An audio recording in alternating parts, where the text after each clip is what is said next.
Bom dia, gente. Convido então a gente ficar de pé para cantar algumas músicas, louvar a Deus. Bem-vindos novamente. Vamos lá. Primeira música, Grandes São as Tuas Obras, né? A gente como viu, né? Um cara aqui de Caxias do Sul, né? O Arthur, para quem conhece ele, teve esse contato com o Uruguai, descobriu, né? O país menos evangelizado da América Latina e largou as coisas aqui, foi com a família para lá. Realmente, se não é uma obra de Deus transformar a mente, né, de uma pessoa, não sei de quem vai ser, né? Então vamos lá.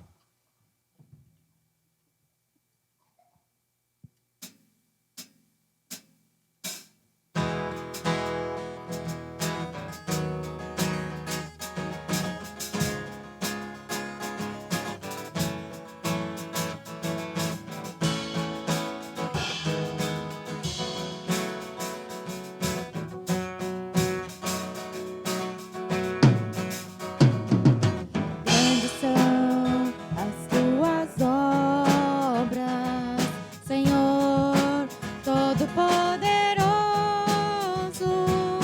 Justos e verdadeiros são os teus caminhos.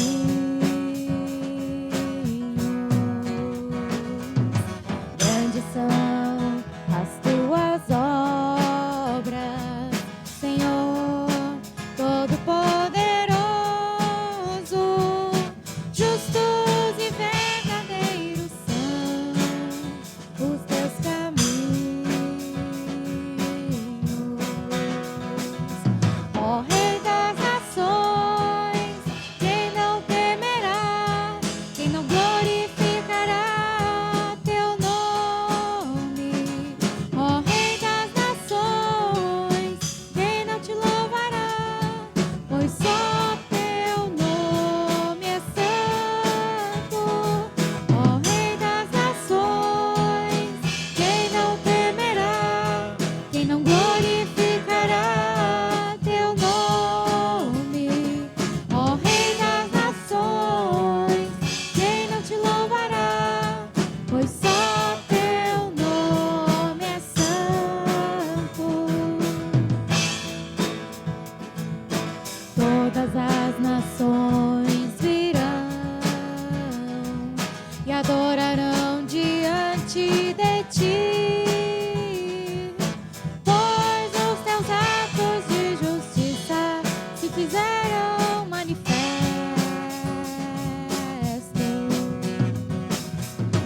Todas as nações virão e adorarão diante de ti, pois os teus atos de justiça se fizeram manifestos.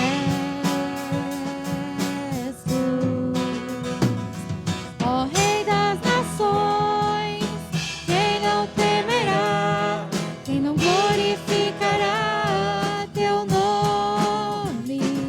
Ó Rei das nações, quem não te louvará, pois só teu nome é santo.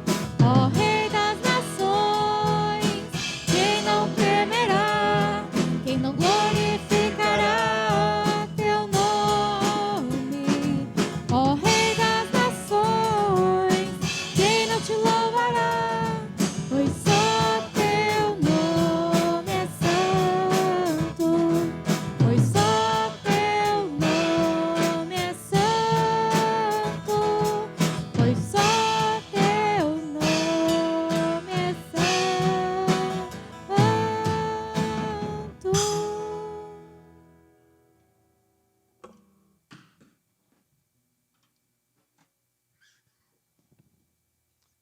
Criançada, vocês conhecem aquela música Sou Feliz?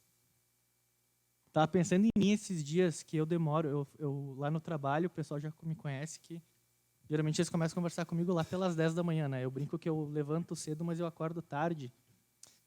Só que ao mesmo tempo, eu fiquei pensando aquelas pessoas chatas, sabe?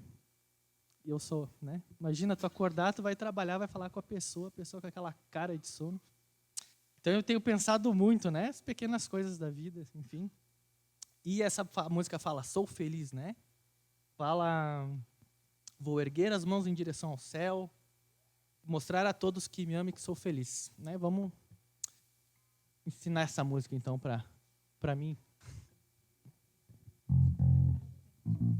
Criançada que quiser subir, pode vir para cá. Vem, Dudão.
Obrigado, gente.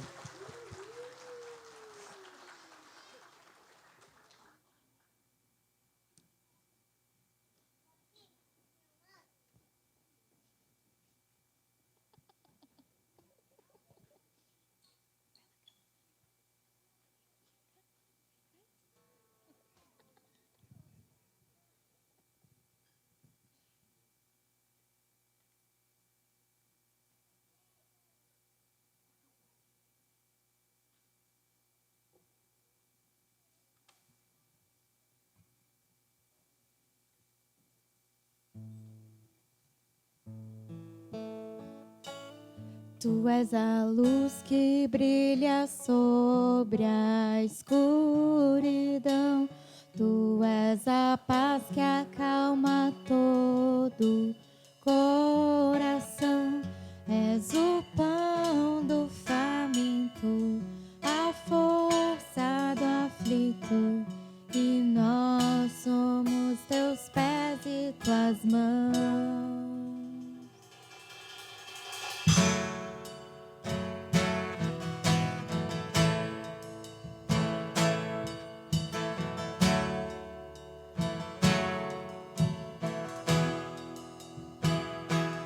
Somos teu povo, a tua igreja. Tua luz brilha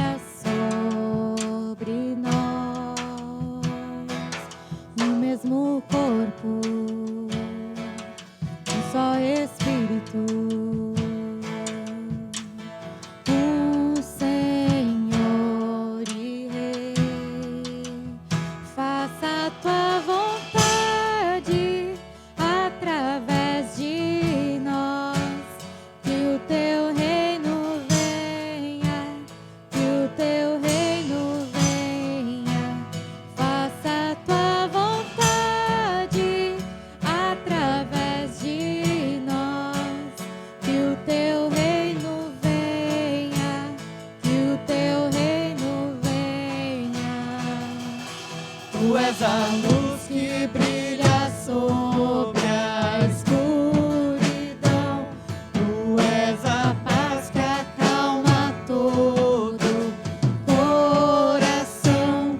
És o pão do faminto, a força do aflito. E nós somos teus pés e tuas mãos. Tua verdade sempre permanecerá.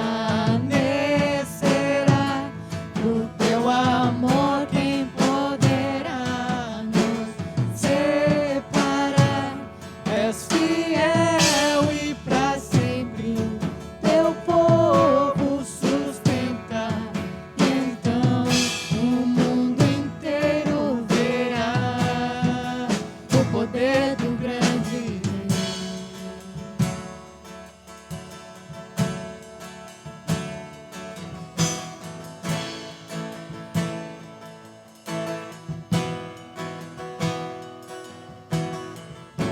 Justiça e paz se encontram e nasce a alegria. Esse é o teu reino, esse é o teu reino. Justiça e paz se encontram e nasce a alegria. Esse é o teu reino, esse é o teu reino. Justiça e paz se encontram e nasce a alegria. Esse é o teu reino, esse é o teu reino.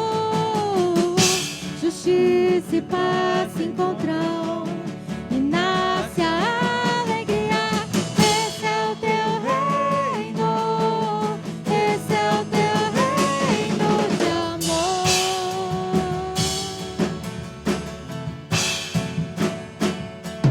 Tu és a luz que brilha sobre a escuridão. Tu és a paz que acalma todo coração. És o pão do faminto, a força do aflito. E nós somos teus pés e tuas mãos. Tua verdade sempre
Senhor Deus e Pai, Tu és a luz que brilha na escuridão, Tu és a paz que acalma qualquer coração aflito, Tu é a nossa força e que a gente não precise descobrir isso, Pai, passando por problemas tão complicados, que a gente possa aprender isso no amor.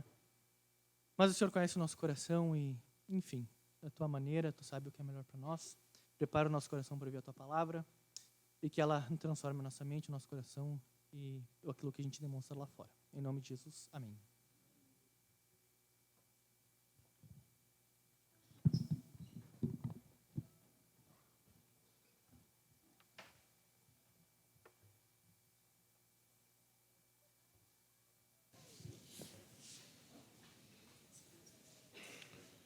Bom dia mais uma vez. As crianças podem subir. Acompanhar os titios para a aulinha.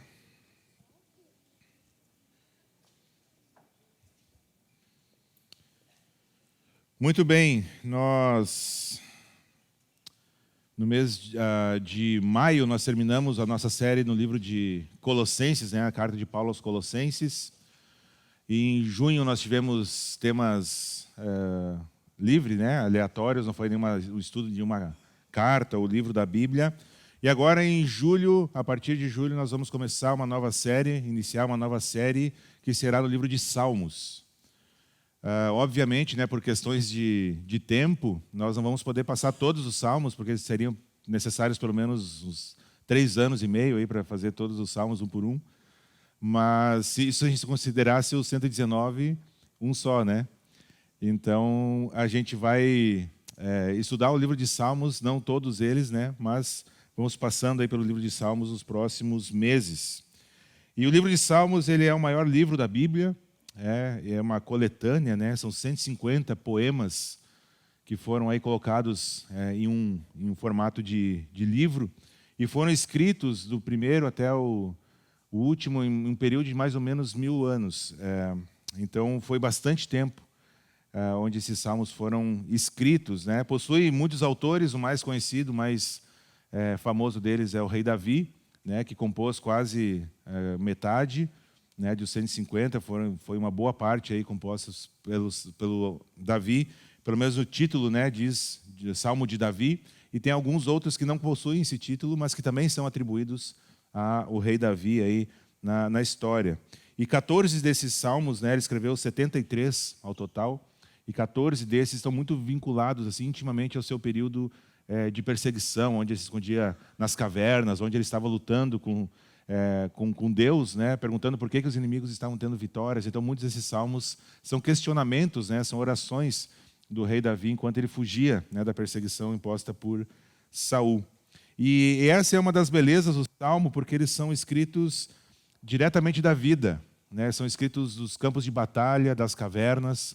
Não são escritos em contextos eclesiásticos, né, em contextos de culto, mas são escritos por pessoas lá na sua caverna, lá no seu período de dificuldade, no seu período de louvor. Então, é algo que vem da vida. Essa é uma das belezas, né, do livro de Salmo. Então, assim como o Pentateuco, né, o livro de Salmos também está dividido em 5 livros. Né? Dentro do livro de Salmos, dentro dos 150 Salmos, nós temos 5 livros. Aí os Salmos foram divididos em 5 livros. Então, nós temos aí do 1 até o 41, é o livro. Se você já abriu a sua Bíblia, em cima aí do Salmo 1, está escrito o primeiro livro, certo? Algumas Bíblias trazem o primeiro livro, porque esse é o primeiro livro da Bíblia, dos Salmos, né? O primeiro livro.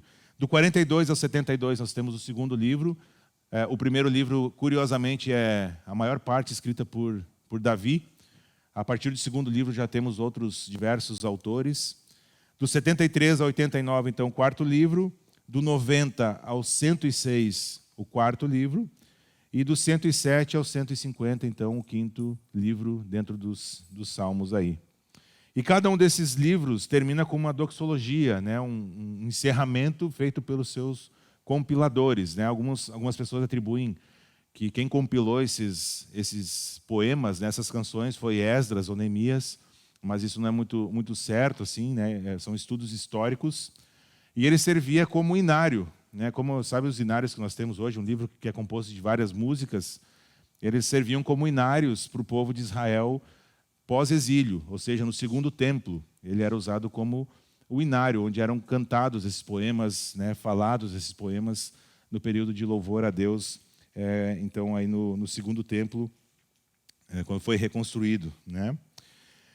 E então era uma compilação de vários e vários autores diferentes que foram juntados aqui. Hoje nós temos então os Salmos em nossas mãos, como Deus quis que estivesse, né, esses 150 poemas, né?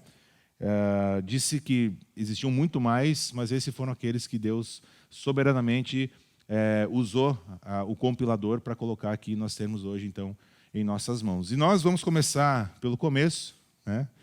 E vamos hoje então meditar mais profundamente no Salmo 1. Né? Mas por que escolher estudar Salmos? Né? Por que nós escolhemos ter essa série no livro de Salmos? Primeiro porque o livro de Salmos serve pelo menos a grandes dois propósitos. Né? Ele, como toda a Bíblia, ele fala a nós, né? A Bíblia fala a nós, mas os Salmos ele tem uma peculiaridade que é de falar por nós. Muitas e muitas vezes, talvez no seu tempo devocional, usando o livro de Salmos, você fez suas as palavras do salmista. Né? Você falou para Deus aquilo que estava escrito aqui nos Salmos. E nós devemos pensar que essas palavras foram inspiradas por Deus para estarem aqui. Então, quando nós usamos os Salmos para falar com Deus, para louvar Deus, para reclamar com Deus, para chorar com Deus, nós, na verdade, estamos usando palavras inspiradas pelo próprio Deus para falar com Ele. Ou seja, a melhor maneira de nós falarmos com Deus é através dos Salmos. Então, os Salmos ele fala a nós, mas ele também fala por nós, nosso lugar, como se nós fôssemos aqueles que estão escrevendo essas palavras para Deus. Né? Em diversas situações a gente pode se colocar no lugar do autor e falar isso para Deus, que a gente se sente representado por aquilo que está escrito aqui. E cada um desses aspectos é importante porque tem muitas consequências práticas para nós hoje. Embora sejam livros de poema, tem muitas implicações práticas para nós nos dias de hoje, como nós vamos ver aqui no Salmo 1. Então, o Saltério, como é conhecido, né, o livro de Salmos, ele veio de Deus e ele nos conduz para Deus, ele nos aproxima de Deus, ele nos ensina como falar com Deus, quais palavras usar quando nós vamos falar com Deus. Por isso a importância de lermos e relermos e meditarmos nos livros dos Salmos. Né? Então, eles falam ao nosso coração e trazem essas verdades espirituais à nossa mente, à nossa consciência. Coisas que talvez a gente não consiga expressar por nós mesmos, mas quando a gente lê no Salmo, a gente consegue colocar em palavras, né, usando as palavras aqui do salmista. E como eu falei antes, procedem também de situações reais da vida. Não são fatos inventados, são pessoas escrevendo ali nas suas dificuldades, nas suas lutas, e nós podemos também usar isso em nossos momentos de dificuldade, de luta, de alegria, também para aprendermos a louvar e adorar o Senhor da maneira correta. Então, por tudo isso, nós vamos ter essa série no livro de Salmos. Né? Muita coisa nós temos para aprender, para crescer através do estudo, né, do livro de Salmos. Então, eu quero te convidar a ler comigo aí o Salmo 1, o primeiro Salmo.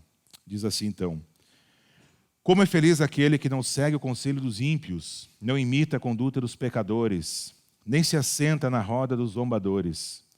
Ao contrário, a sua satisfação está na lei do Senhor, e nessa lei medita dia e noite. É como árvore plantada à beira de águas correntes, dá fruto no tempo certo, e suas folhas não murcham. Tudo o que ele faz prospera. Não é o caso dos ímpios. São como palha que o vento leva. Por isso os ímpios não resistirão no julgamento, nem os pecadores na comunidade dos justos. Pois o Senhor aprova o caminho dos justos, mas o caminho dos ímpios leva à destruição. Vamos orar mais uma vez, gente? Senhor nosso Deus, obrigado, Pai, pelo tempo que nós já tivemos aqui. Obrigado, Senhor, porque temos o privilégio de nos aprofundarmos, Pai, nos deleitarmos nos salmos da Tua Palavra. Obrigado porque, de fato, isso é um privilégio para nós, Pai. E nosso clamor é que o Senhor use esse tempo aqui de exposição da Tua Palavra, que Teu Espírito Santo fale conosco, Pai, que tenha liberdade no nosso meio. Abre o nosso entendimento, Pai, abre a nossa cabeça para que a gente consiga entender, Pai, capturar aquilo que o Senhor tem para cada um aqui nesta manhã. Que seja um tempo de crescimento na Tua direção, crescimento em santidade, em obediência, em uma vida que Te agrada, Senhor. Obrigado por tudo isso e Te entregamos esse tempo. Em Teu nome que oramos. Amém. Então esse salmo é um salmo muito conhecido, né? O Salmo 1 Com certeza você já teve contato com ele em algum momento, né, da sua caminhada aí com Jesus. E ele é considerado como um prefácio de todo o livro de Salmos. Aqui nos é apresentado a ideia do Salmo como um todo, né? Nos é apresentado aqui dois caminhos, vamos dizer assim, um caminho de felicidade verdadeira, né, e um caminho de destruição. E essa é o assunto mais por trás de todos os salmos, né? O caminho que leva à salvação, à alegria de caminhar com Deus, ou o caminho que leva à destruição, à desobediência, o andar longe de Deus, né? Calvino, ele sobre esse primeiro salmo, ele diz o seguinte: quem quer que tenha feito a coletânea dos salmos em um só volume, seja Esdras ou alguma outra pessoa, parece ter colocado este salmo no início à guisa de prefácio, no qual o autor inculca a todos os piedosos o dever de se meditar na lei de Deus. A suma importância de todo o salmo consiste em que são bem-aventurados os que aplicam seus corações a buscar a sabedoria celestial, ao passo que os profanos, desprezadores de Deus, ainda que por algum tempo se julguem felizes, por fim terão o mais miserável fim. Então é isso que vai falar o livro de Salmos como um todo, e esse é um início, um prefácio aqui do Salmo 1. E esse é um salmo de sabedoria, e nós temos que prestar atenção no tipo de literatura que estamos lendo, para a gente não aplicar isso de maneira errada na nossa vida. Porque se a gente pega um salmo como este e entende como sendo uma promessa de Deus, a gente vai ter alguns problemas na aplicação. Esse é um salmo de sabedoria, está revelando fatos. Então não é um salmo que vai fazer uma promessa, né, para a gente, mesmo que fala no versículo 3 que tudo que faz prospera, a gente precisa entender o que o salmista está dizendo com isso, nós vamos chegar lá para frente. Então é um salmo de sabedoria, né? Então a gente não pode entender como uma promessa naquilo que ele está dizendo aqui. E o que o Salmo não está dizendo é que o justo não sofre. A gente não pode ter esse entendimento quando a gente lê principalmente os versículos 1 a 3, porque ele faz esse contraste, né, entre o justo e o ímpio.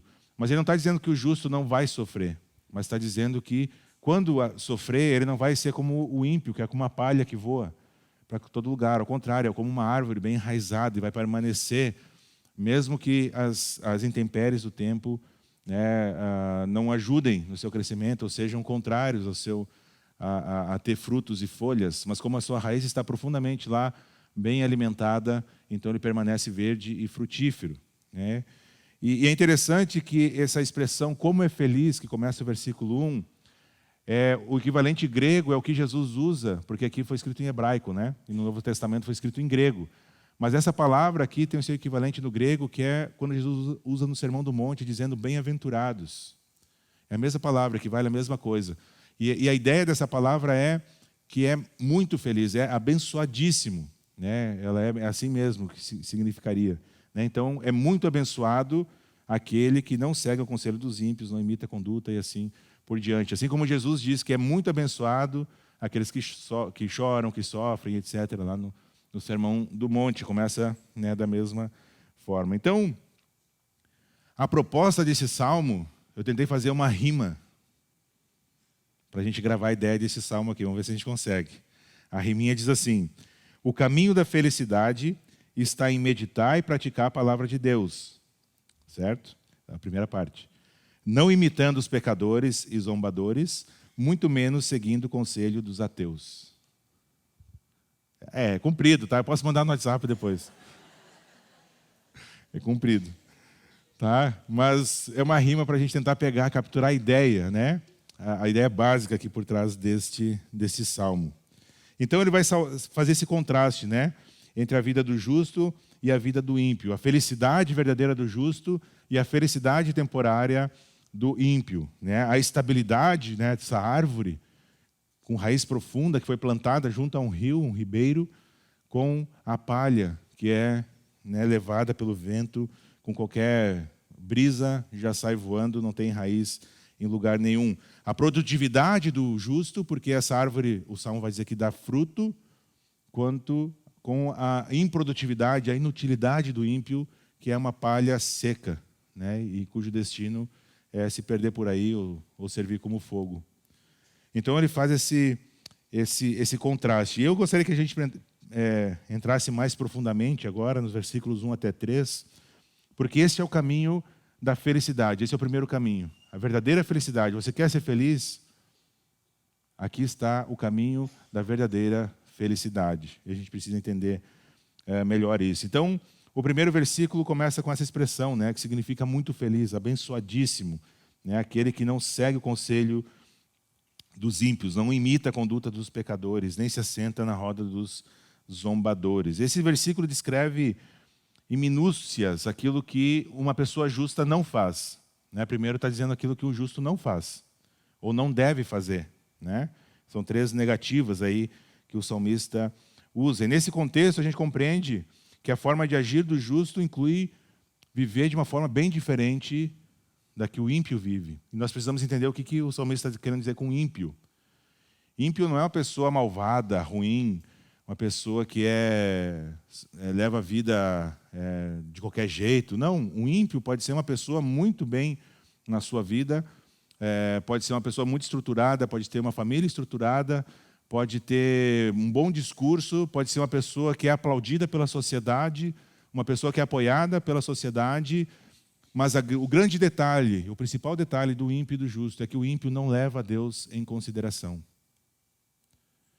O ímpio não se importa com Deus, ele não pensa a respeito de Deus, ele não considera a palavra de Deus. Então, não necessariamente é uma pessoa má, ruim, mas essa pessoa não se importa com Deus. E é isso que o salmista escreve aqui como sendo um ímpio. E então, o primeiro conselho para a gente ser feliz aqui é não seguir o conselho dos ímpios. E aqui já tem uma aplicação muito forte e profunda para nós. Porque a gente, em outras palavras, a gente precisa escolher muito bem quem a gente ouve, quem a gente segue conselho, quem a gente busca apoio para as nossas decisões. Quando nós temos uma grande questão em nossa vida, onde que nós temos buscado conselho, aconselhamento? Pode ser uma pessoa muito legal, uma pessoa ímpia, pode ser uma pessoa muito querida, mas ela não leva Deus em consideração. E o que o salmista está dizendo é: não ouça o conselho dessa pessoa. Não siga o conselho dessa pessoa. Então, se seus amigos têm estruturas mentais, uma visão de vida que ofendem o Evangelho, de alguma forma isso vai te influenciar e isso vai fazer com que você também comece a pensar coisas parecidas, semelhantes a esses. Eu não estou dizendo que nós devemos viver numa bolha fechada, não termos amigos que não são cristãos, muito pelo contrário, nós devemos conhecer pessoas que estão lá fora. Agora, as pessoas que eu vou buscar conselho, as pessoas que vão conhecer os meus pensamentos, o meu coração, as pessoas com quem eu vou me abrir, as pessoas com quem eu vou ter profundidade nos meus relacionamentos, essa pessoa não pode ser quem não considera Deus. Porque vai começar a me influenciar. Eu vou começar a achar que é legal esse jeito de pensar. Eu vou começar a achar que, olha, não é tão ruim, não é tão diferente assim, né? Talvez esse conselho que ele me deu não é tão furado assim. Eu preciso ter muito cuidado com quem eu me aconselho. Então, aos poucos, o estilo de vida dessa pessoa vai se tornando o nosso próprio estilo de vida. A gente começa a ficar parecido com as pessoas que a gente anda junto. Que a gente tem profundidade, que tem intimidade. Então, se você começa ouvindo maus conselhos, logo em seguida vai contrair maus hábitos. Certo? Então, o primeiro conselho para a felicidade é: não siga o conselho dos ímpios. Não siga o conselho de pessoas que não levam Deus em consideração. Por mais legal que pareça ser esse conselho. Porque da onde ele vem, não é da palavra de Deus. E se não vem da palavra de Deus, não deve ser considerado. Então, muito cuidado com quem você segue no Instagram. Muito cuidado com quem você admira nas redes sociais. Não, ele não é cristão, mas ele tem umas coisas muito legais. Muito cuidado com isso. Muito cuidado com isso. Não siga o conselho do ímpio. O primeiro passo aí da felicidade. O segundo, então, é não imita a conduta dos pecadores. O texto também nos diz para não imitarmos os pecadores. E diferente do ímpio, agora nós temos, então, o pecador. Nós temos alguém que erra o alvo. O pecador é aquele que conhece a Deus, entregou talvez a sua vida a Jesus, mas que deliberadamente escolhe pecar, escolhe desobedecer. Esse é o pecador que o salmista se refere aqui. Não é a pessoa que, por algum motivo ali, dá aquela escorregada e aí, de repente, cometeu um pecado, se arrepende, vai, pede perdão, acerta as contas com todo mundo que tem que acertar, retribui mais do que deveria retribuir, como Zaqueu fez. O pecador aqui que se refere àquele que deliberadamente escolhe permanecer na desobediência e no pecado. Deliberadamente. Sabe que é errado, sabe que ofende a Deus, sabe que vai contra o que a palavra de Deus ensina e permanece ainda assim em pecado e na desobediência. Aqui é o caminho do vale tudo, aonde é proibido proibir. Aonde eu faço aquilo que eu acho que é melhor para mim. Eu tenho que ser feliz. Isso é o que importa. Esse é o caminho dos pecadores, é a porta larga. Lá de quando Jesus fala sobre a porta estreita e a porta larga. É o caminho mais fácil. É o caminho onde eu não preciso abrir mão de nada. O caminho onde tudo é legal e eu quero viver a vida e ser abençoado e ser feliz. Jesus é só o meio pelo qual eu alivio minha consciência pensando que vou para o céu. Não imita a conduta dos pecadores. Isso significa que quando você sabe que alguém está pecando, você não vai imitar, você não vai usar essa pessoa para aliviar a sua consciência, para cometer o pecado também. Já que fulano está fazendo isso, eu vou fazer também. Olha o que ele fez para mim, eu vou fazer também. Olha como isso me prejudicou, eu vou fazer também. E aí você está imitando a conduta dos pecadores. E nós precisamos tomar muito cuidado com isso. A gente precisa tomar muito cuidado com essa questão dos pecadores, porque senão nós vamos descer a um terceiro nível, que o salmista está dizendo ali, no final do versículo 1. Nem se assenta na roda dos zombadores. Então nós temos aquele que ouve o conselho do ímpio, um segundo passo imita a conduta dos pecadores, e agora o terceiro nível mais baixo, você é um daqueles que escarnece de Deus. Escarnece os cristãos, zomba dos cristãos, zomba de Deus, zomba da palavra de Deus. E talvez, gente, o grande perigo disso aqui é que não seja uma coisa deliberada, aberta, mas seja algo no coração. Eu sei que a palavra está dizendo para não fazer, mas não é bem assim esse negócio aqui. Tu não sabe o que eu estou passando, por isso que eu estou fazendo isso. Tu não sabe o que eu enfrentei lá atrás, por isso que eu estou fazendo isso ou aquilo. E a gente começa a dar desculpa. E agora é um daqueles que zomba de Deus. Pode ser que não, ainda alguns talvez vão falar isso com a boca para fora mesmo. Vão sair da comunidade, ainda vão ridicularizar aqueles que permanecem, que são tolos, que acreditam na Bíblia, que não sei o quê. Mas talvez a gente permaneça aqui e ainda assim o nosso coração arrogante, zombando de Deus e da sua palavra. Então, nesse nível, a gente começa a não ligar mais para o que a Bíblia fala, não liga mais para o que Deus diz. A gente não está nem aí para o que Deus pensa a respeito de nós.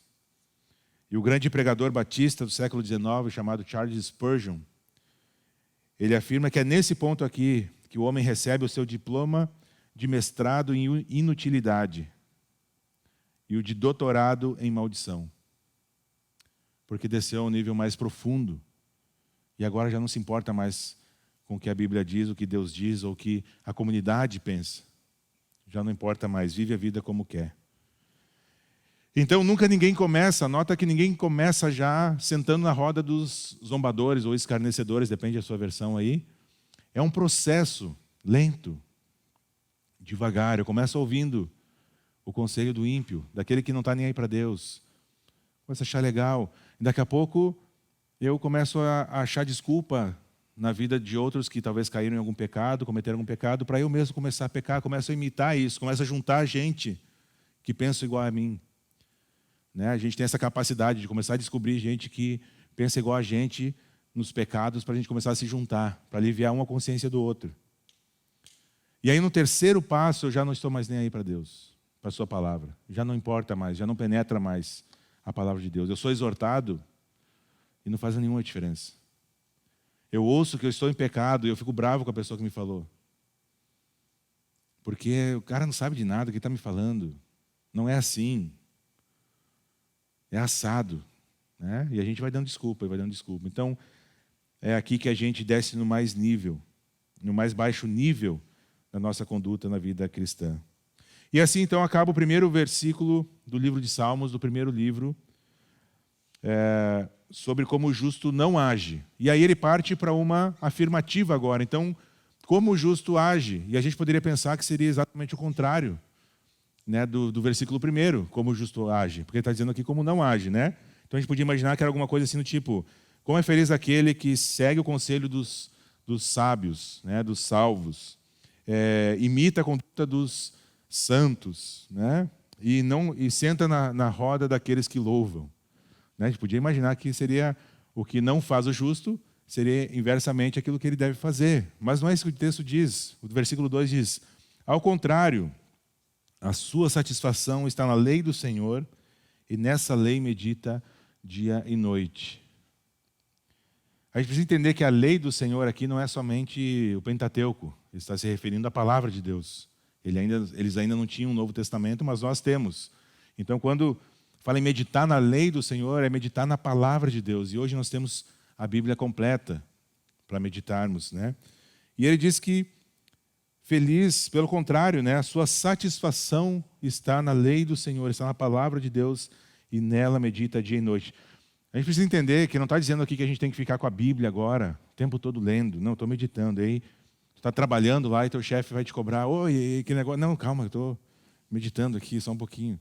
Né? Eu estou lendo a palavra de Deus.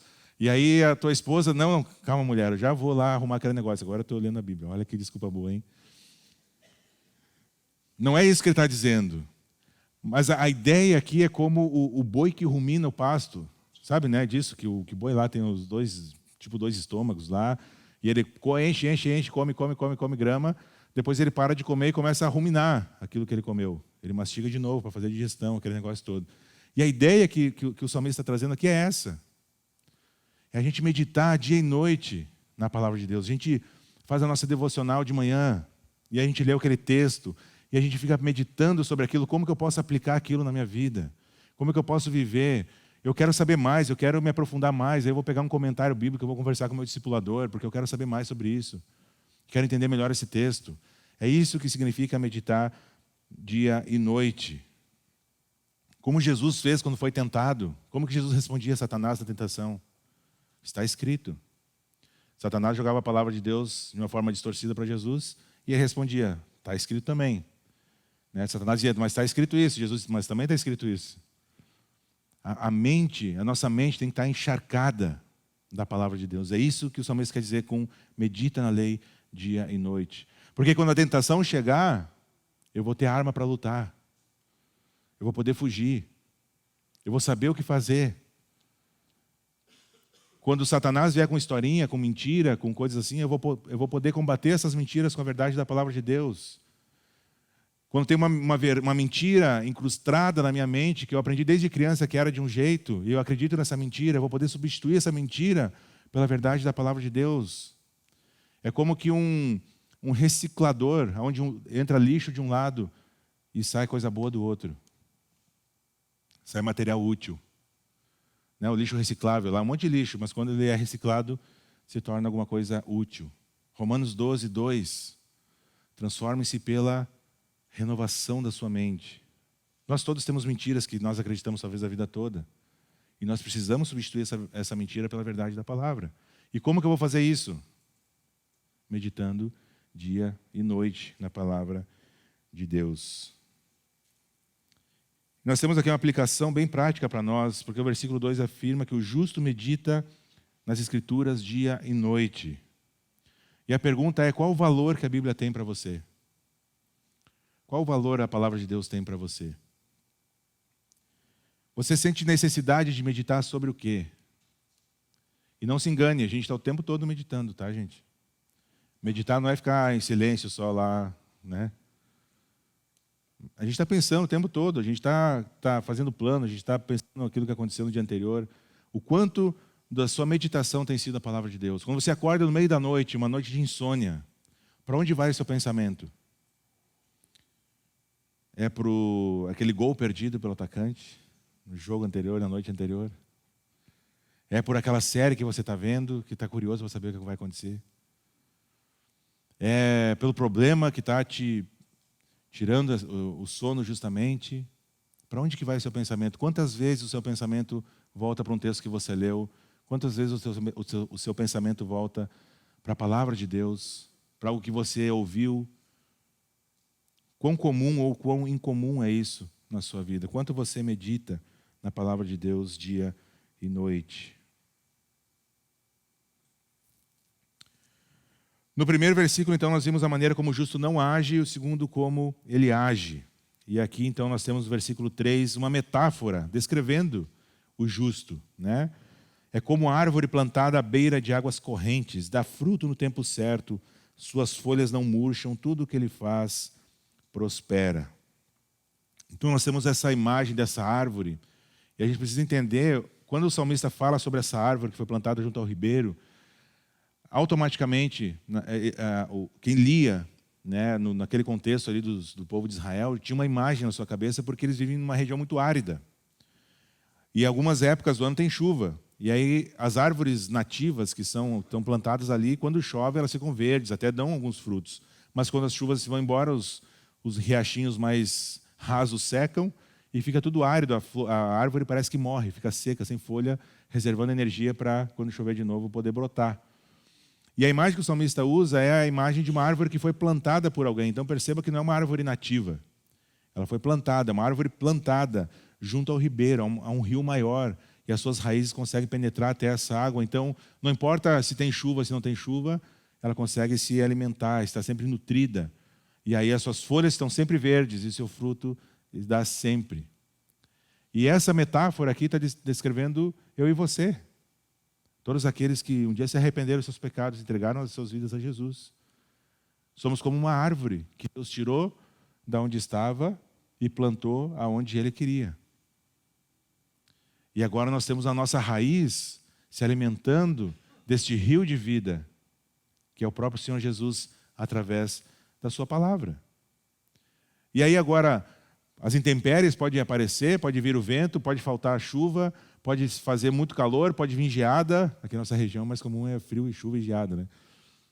Pode vir neve e a gente vai estar bem tranquilo, porque a nossa raiz está bem alimentada.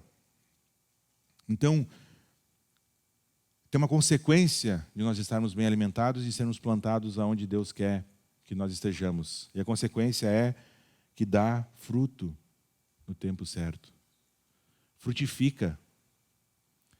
Cristão que não frutifica, gente, eu vou me arriscar a dizer aqui que não é cristão. A gente pode se enganar pensando que é. Mas um cristão que não frutifica está fazendo o quê?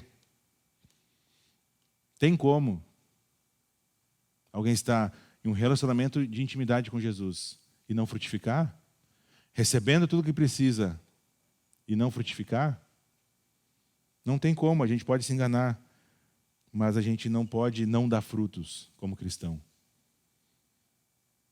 E a pergunta fatídica aqui é: você tem frutificado? Como? Aonde? Quais frutos de vida com Jesus têm aparecido na sua vida? E se não está frutificando, por que não? O que falta? Falta um anjo descer com um convite dourado, brilhante, escrito: por favor, sirva, frutifique. Se está esperando esse convite, gente, tem uma má notícia. Esse convite já foi feito. Não está no papel dourado, brilhante, mas está na palavra viva de Deus. E aí, então, nós temos o versículo que todos nós gostamos de ouvir. Tudo o que Ele faz prospera. Tudo o que Ele faz prospera. Ah, eu vou trocar de carro. Ah, eu vou comprar uma casa maior.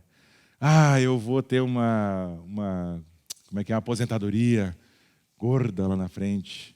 Esse texto é usado para isso, gente. Não sei se vocês já ouviram, mas esse texto é usado. Tudo que Ele faz prospera. Põe a mão, é Midas. Põe a mão, vira ouro. Só que se a gente ler com atenção os primeiros versículos, nós vamos perceber que a realidade aqui, o contexto desse texto é uma realidade espiritual. Não há absolutamente nada aqui de material. Então, a prosperidade é de crescimento na justiça, na vida de santidade. E esses frutos vão aparecer na minha vida. E aí as coisas vão prosperando, mas não tem nada a ver com questão financeira, com questão... Pode ser que Deus abençoe, pode ser. Uma das formas de Deus abençoar é financeiramente. Mas não está restrito a isso. É muito mais profundo e muito mais eterno do que isso. O contexto desse salmo ele é espiritual e a gente não pode tirar esse texto do contexto, porque um texto fora do contexto vira pretexto para eu usar para qualquer coisa. E aí eu quero dizer aqui que Deus vai abençoar e vai dar mais, em dobro, em triplo, em sei lá quanto mais.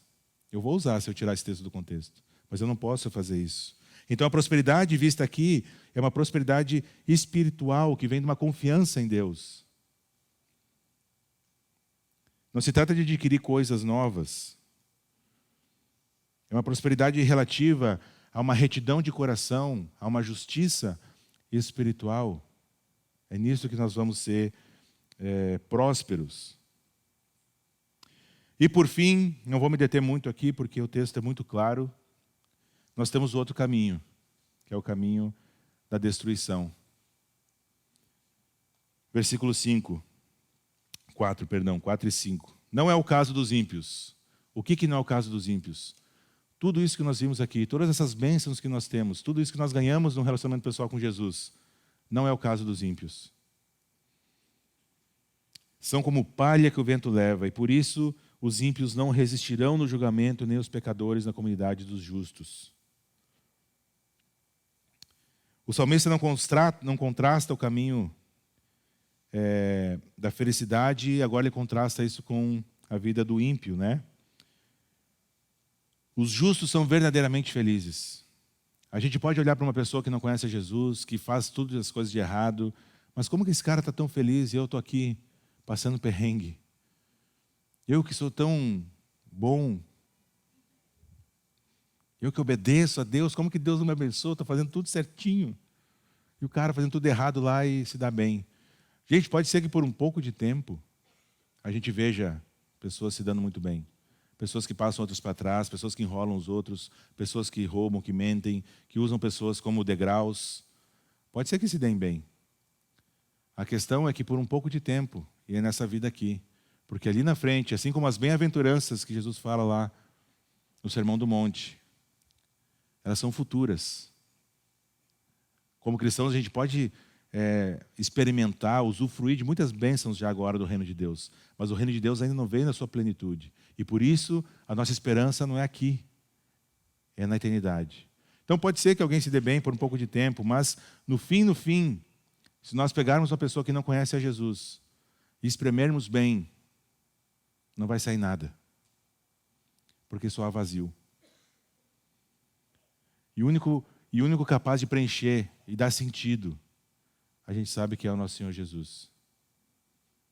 E por isso não há méritos em nós mesmos. A única diferença entre nós e aqueles que não conhecem a Jesus é o próprio Senhor Jesus. É o próprio Espírito Santo, habitando e atuando em nós. Não há mérito em nós. Então, o ímpio, ele é como uma palha, vai sendo levado. E nós vimos isso muito aí nessa época de pandemia. O desespero que foi, a falta de esperança entre cristãos já foi assim, mas entre aqueles que não conhecem a Jesus, um desespero, uma falta de esperança, porque agora não há dinheiro no mundo que possa fazer um vírus parar. E lá no começo, lembram, gente? Ninguém sabia o que ia acontecer, vai acabar a população da Terra. E não há o que fazer. E se fosse o caso, não tem o que fazer. E aí não tem esperança. E aí é como uma palha seca. Não como uma árvore plantada que tem esperança, que tem raízes profundas. E aí no versículo 6, nós temos aqui a verdade de que justos e ímpios não vão seguir o mesmo caminho na eternidade. Cada um vai seguir o caminho que o Senhor determinou. Pois o Senhor aprova o caminho dos justos, mas o caminho dos ímpios leva à destruição. E ainda no versículo 5, Os ímpios não resistirão no julgamento. Qual o julgamento? O grande juízo, quando Jesus voltar. Não vão resistir ao julgamento. E nem os pecadores na comunidade dos justos. Lembra daquela mensagem de que um dia a porta vai se fechar e vai ter gente que vai ficar para lá de fora? É o que o salmista está dizendo aqui já, lá, muito tempo antes de Jesus vir. Vai haver um momento em que o justo juiz vai julgar as nações. E que os justos e os ímpios vão seguir caminhos eternos diferentes.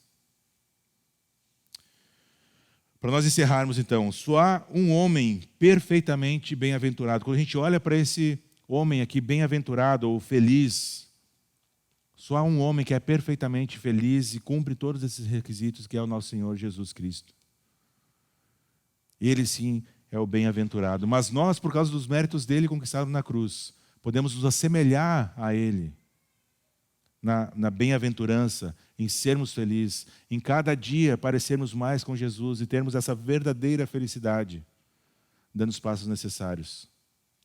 Ele é o homem feliz, perfeito, o bem-aventurado, mas nós também podemos, porque ele conquistou na cruz a nossa salvação, podemos agora então olharmos para Jesus e termos a esperança de cada dia experimentarmos essa verdadeira felicidade. Ele é quem cumpre todos esses requisitos, mas nós somos redimidos. Nós também podemos trilhar esse caminho da felicidade.